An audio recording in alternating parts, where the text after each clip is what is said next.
Hey guys, I'm Martin, MD at ACL, and this is my first vlog. I'll be doing them weekly in response to my weekly blogs, which come out on Tuesdays, with some further thoughts and follow-ups, and also I'll go back over the content.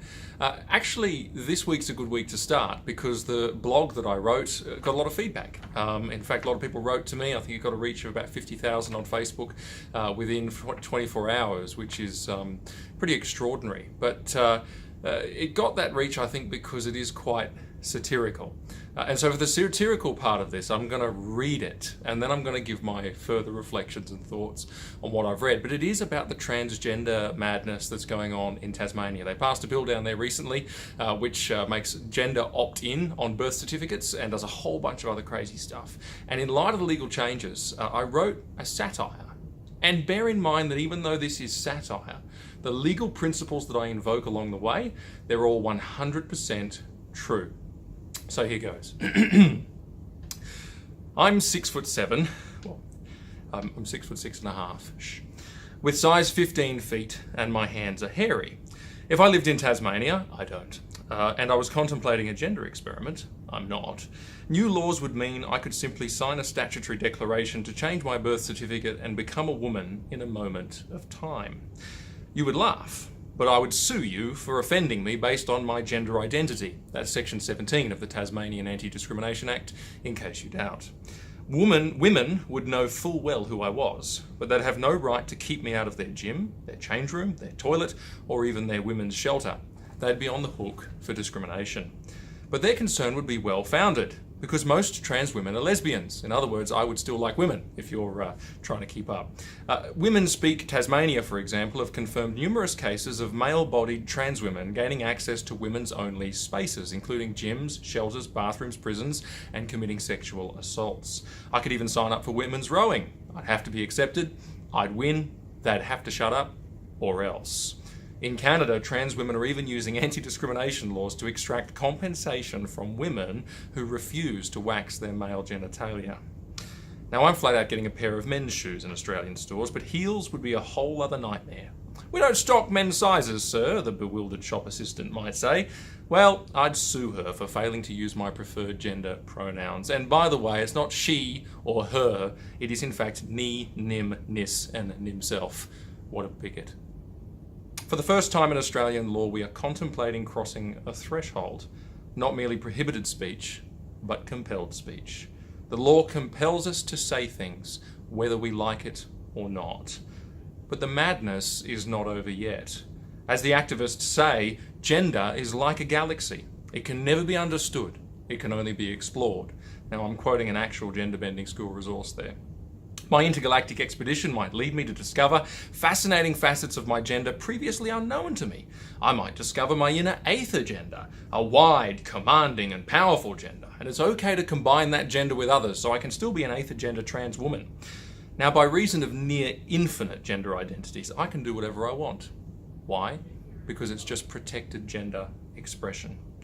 But if you decide not to employ me because of my frankly bizarre gender expression, or as in, I'm an overbearing and rude aether gender trans woman, or you criticize me or tell me that I've lost my mind, you'll be sorry. The same goes if you discipline me at work for bad behavior or indeed do anything to detriment me because it is simply my gender expression.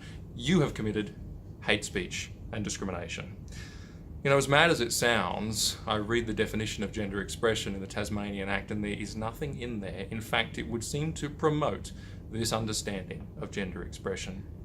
I may even approach a minister of religion with my trans woman girlfriend, which means we're both men, just don't you dare say so, and I may ask him to marry us. He may think he can refuse, but I might equally find his refusal and his assumption that I could be a man to be offensive conduct. The minister of whom I speak will be in for a roller coaster ride. It'll be a high caliber constitutional law case, potentially dragging on for years and costing hundreds of thousands of dollars. It would be the right that he thought that he had under Commonwealth law to refuse to solemnise any marriage against the right that I've been granted in Tasmania not to be offended.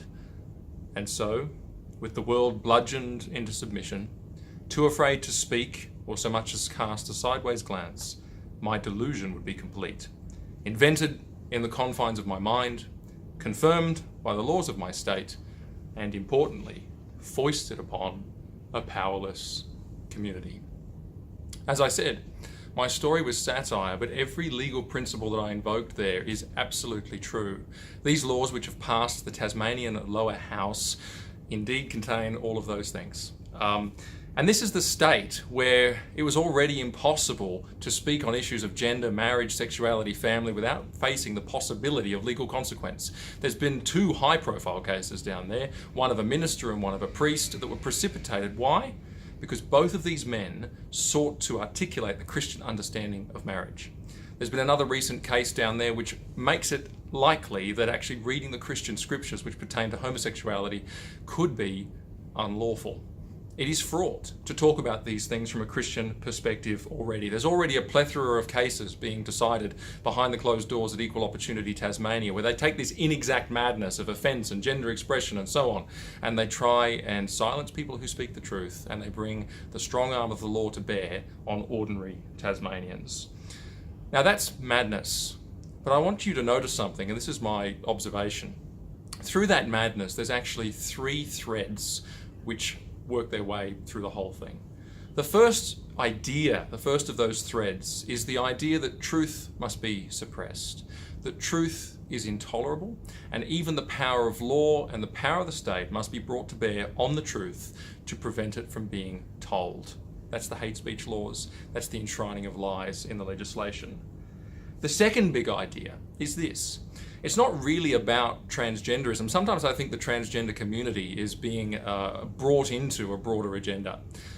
Really what's going on here is the legislation of the lie that what is going on inside my head is the same as what is actually real. It is the idea that it not only demands recognition, but that all people must recognize the contents of my brain as real, that the world must order itself by reference to my head, not the other way around, which is the way we used to think. Now, the third big idea that runs through this is the idea that nothing less than positive and overt affirmation will do. People must confirm and affirm my lie. They must participate in the lie, and they must show themselves to participate in the lie. Even silence is not good enough. Now, those are the 3 big ideas I observe, and I sort of say to myself, well, is that a surprise? Is that a surprise to any of us? And I really feel that if we really knew the Christian scriptures, if we knew our Bibles, it would not be a surprise. And I say that because these are precisely the 3 things that the Apostle Paul says in Romans 1 characterize any society ultimately when they reject and they suppress the belief and understanding of God. He says there in Romans 1, as he weaves his way through this path that a society will take from the point at which it denies God. And he says the first thing that they will do is that they will, wait for it, suppress the truth in unrighteousness. That was the first big idea, that the truth must be suppressed. You know, they will act in a way that is designed to keep the truth down, even when that starts to manifest itself in crazy mechanisms like this law. It is seen at a number of levels. You know, when you read that in Greek, the whole idea is it is this continuing, this ongoing, this continuing sense, this ongoing activity.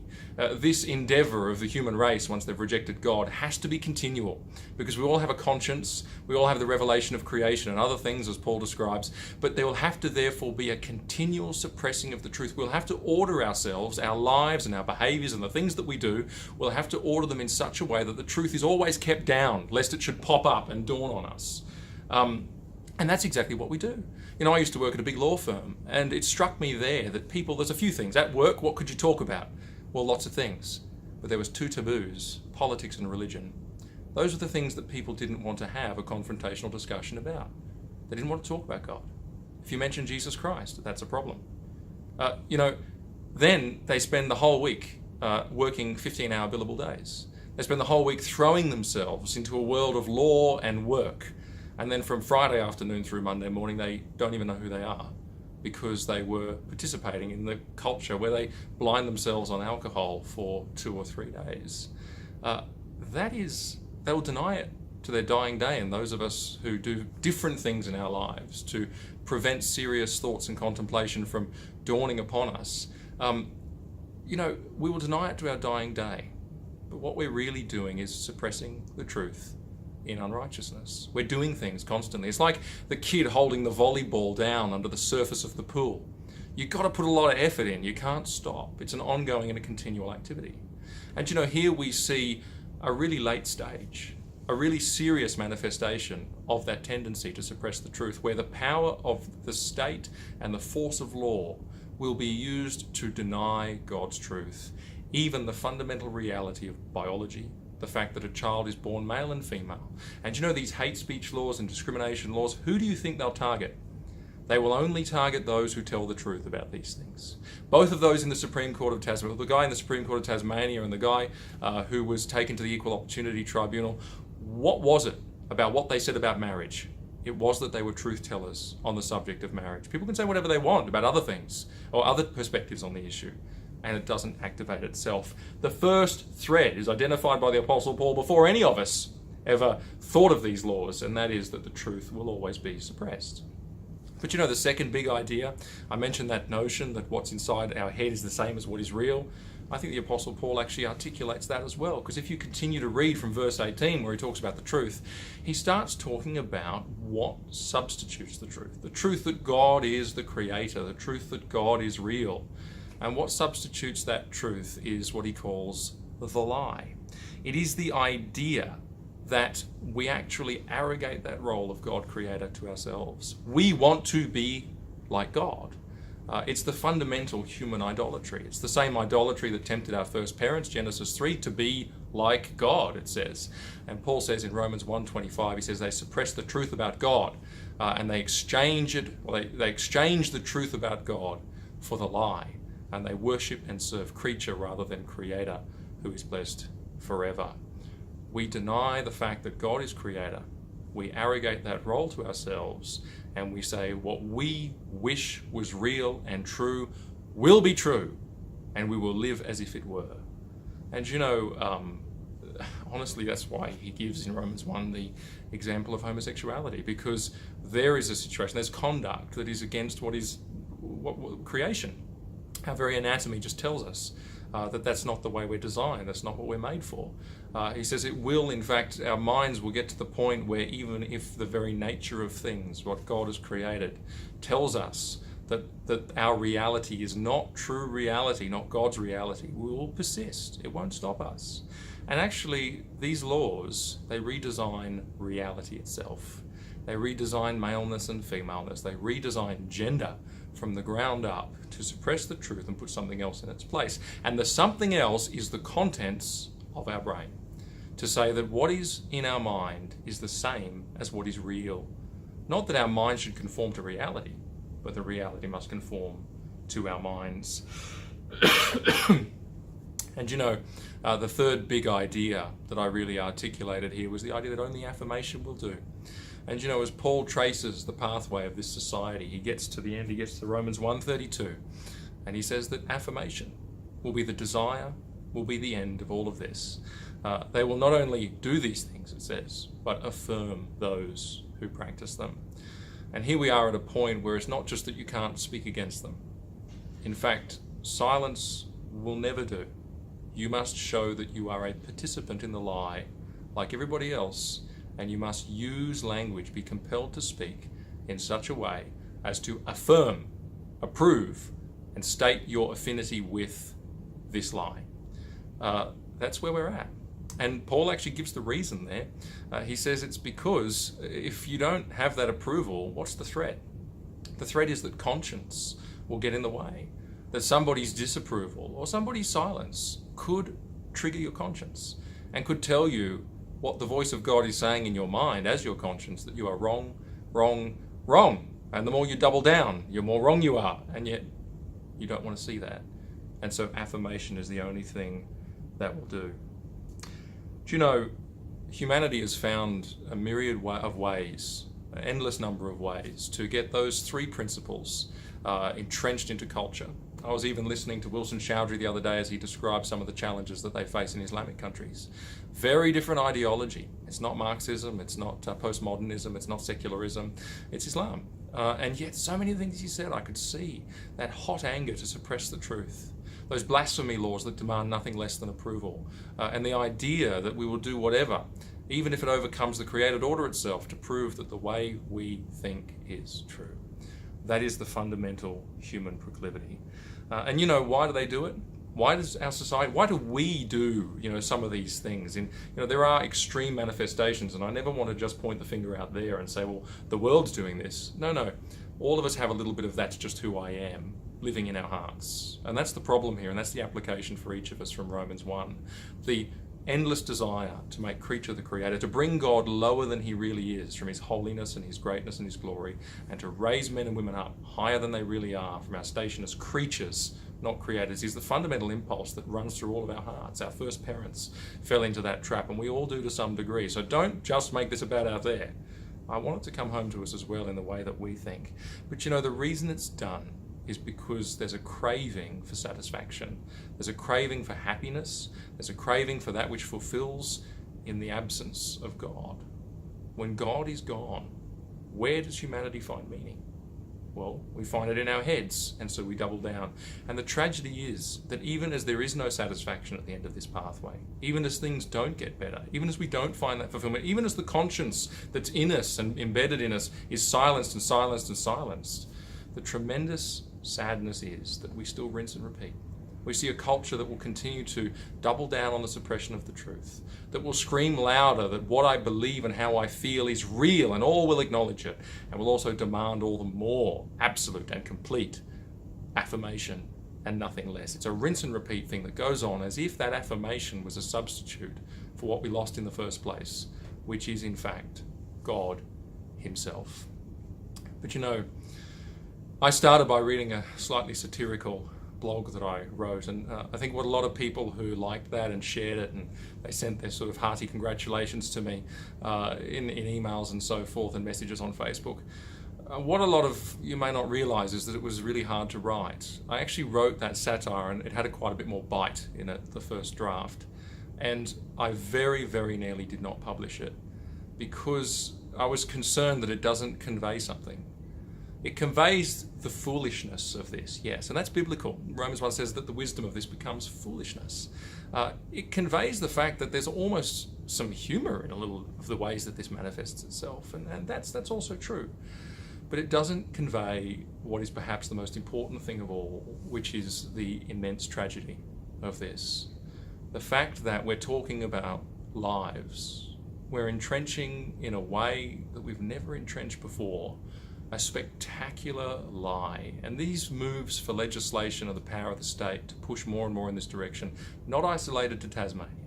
This is something we will see across the nation more and more. Northern Territory is already making a move. We await to see what happens in Victoria, heck, federally, who knows. The sadness is that this will cost lives. This is tragic. This is telling people that this is right and good and there's a pathway to satisfaction, and there isn't. There is not. And the thing that makes me the saddest, the greatest tragedy of all, is the fact that children will suffer. There's a certain sense that you see in the rhythms of life where adults make mistakes, do wrong, they sin, they do gross wrongs, they do mild wrong, whatever, and they eat the fruit of their way, as it says in Proverbs. They find themselves in trouble. And that's sad and tragic, but there's a rhythm to it, there's a sense to it. But, with the gender bending stuff in schools, with the constant encouragement in the education resources to explore every kind of sex, every matter of sexuality, every kind of gender expression under the sun from the earliest possible ages, and it's getting earlier and earlier and earlier. And the advice from the psychologists and the counsellors and the medical professionals that we should put puberty blockers on kids as soon as possible, socially transition them, and all sorts of things. Where actually the one truth that is suppressed and hated the most is the truth of, Christian abstinence. Frankly, if you want to go out and talk about these things, you will be hated for it. And the opposite is pressed down on kids.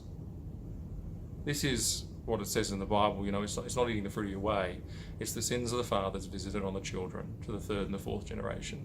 And this is why I get really upset when people say to me, look, why do you get involved in this when people don't want it? Why are you imposing when people want to impose that? Where's the humanity? Where's the love of neighbour? Where's the ringing of the words of Jesus that better that you were cast into the depths of the sea with a millstone around your neck than to stumble one of these little ones? Compassion demands that we address the tragedy. And I say, yes, this is foolishness. Yes, this can be satirized. Yes, maybe you've laughed once or twice at some of the crazy things you've seen. But shall we not forget that this is a spectacular tragedy? And as Christians who know the truth, how much should we exalt the truth, declare the fact that God is creator, and affirm what is right, not what is wrong, for the sake of the people in this country and the kids of the next generation. I'm Martin. Thanks for listening.